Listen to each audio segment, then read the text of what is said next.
Hey y'all, we're still in front of Starbucks. Uh, Honey Grow, beautiful soul. Extremely blessed to have her. It's my baby, and I love when she does that. It's so cute. So, Jack in the Box. It's not a shocker, I guess, but every Jack in the Box I've gone to, there's always been something weird going on. It is Calitar, California, so it's a third world shithole. But yeah, the one up in Crescent City when I took Honey up to the coast, up above Trinidad. Crescent City is way up there.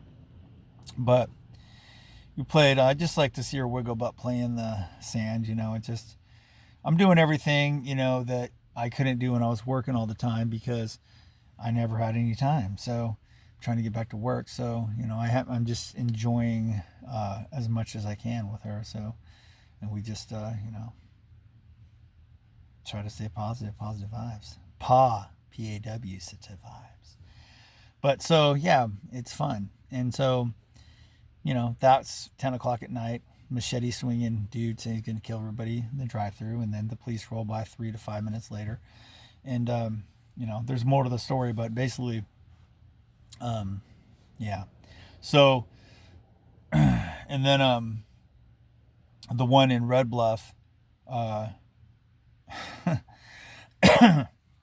this chick does this every day. I guess goes in the Jack in the Box in the lobby and just um, screams at everybody and just asks everybody for something, tweak her, whatever.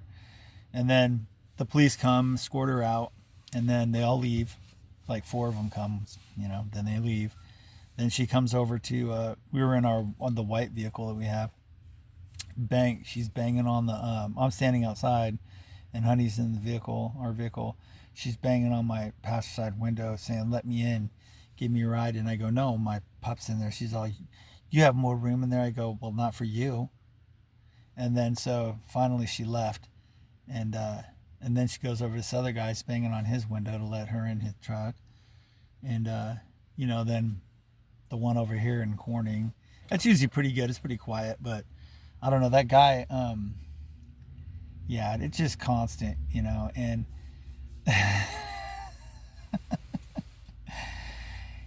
and then before that, I helped that chick that said she was 6 weeks pregnant, and I think she lied because some other stuff she was telling me, but I made room and actually went and traded out our other vehicle to go get this vehicle, took her up there, you know, ended up buying her a milkshake because she said she didn't have any.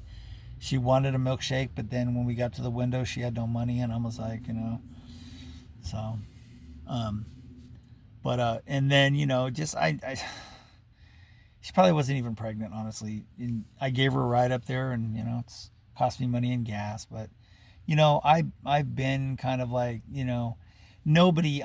Well, very rare will somebody help. More so, a woman is going to get help than a guy. It's just so true.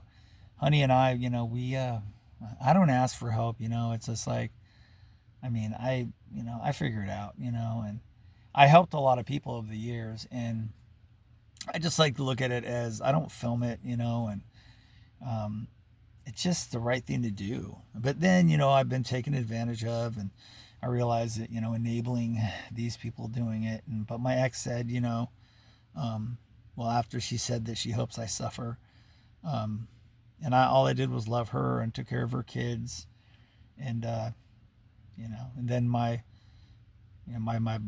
bipolar, because I didn't self care, I just worked all the time, and my brother disappeared in '84. He's never been found, but he tried killing us like Michael Myers, and they gave him Ritalin, just made him even worse, and it was very toxic. My whole family's toxic. They're a bunch of narcissists, and yeah, they got a bunch of money.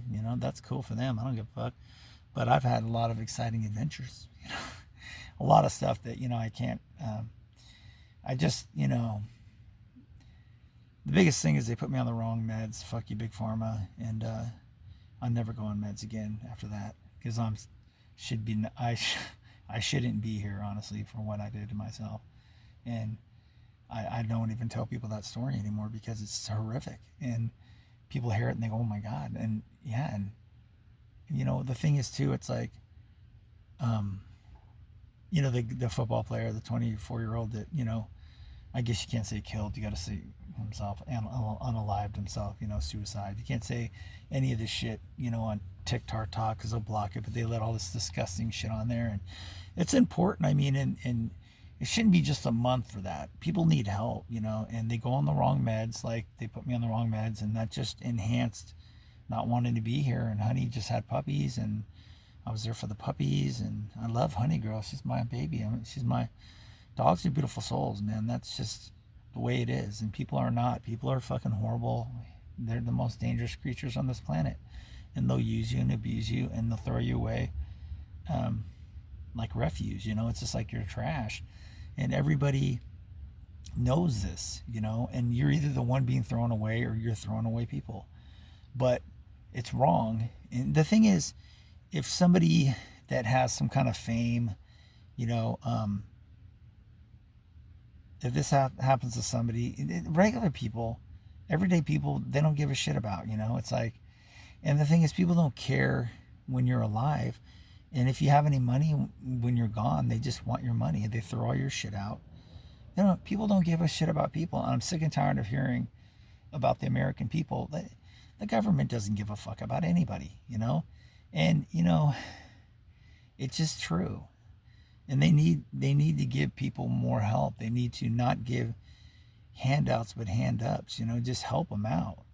And people just walk by people, and you don't understand that a physical or a mental problem, you'll be the same way, and then you're going to not get help, even if you've helped people. Like, honestly, I've helped tons of people, and just because I like to do that. But I mean, does it get returned? No, because I do it unconditionally. That's unconditional. But people start taking more and more advantage of you, and I realize that that was putting me more in a hole, and here I'm trying to get better, and then it just comes at you even more. So I realized that I was enabling others to keep doing that only because I thought I saw some good, and there is no good. Some people just want to do bad, and that's that's the reality of fucking life. There's people that will just, and that's on my side of the family, and even my exes. I mean, and then, I'm made to be the bad person. Well, you know what? I'm a bad person because I stopped helping.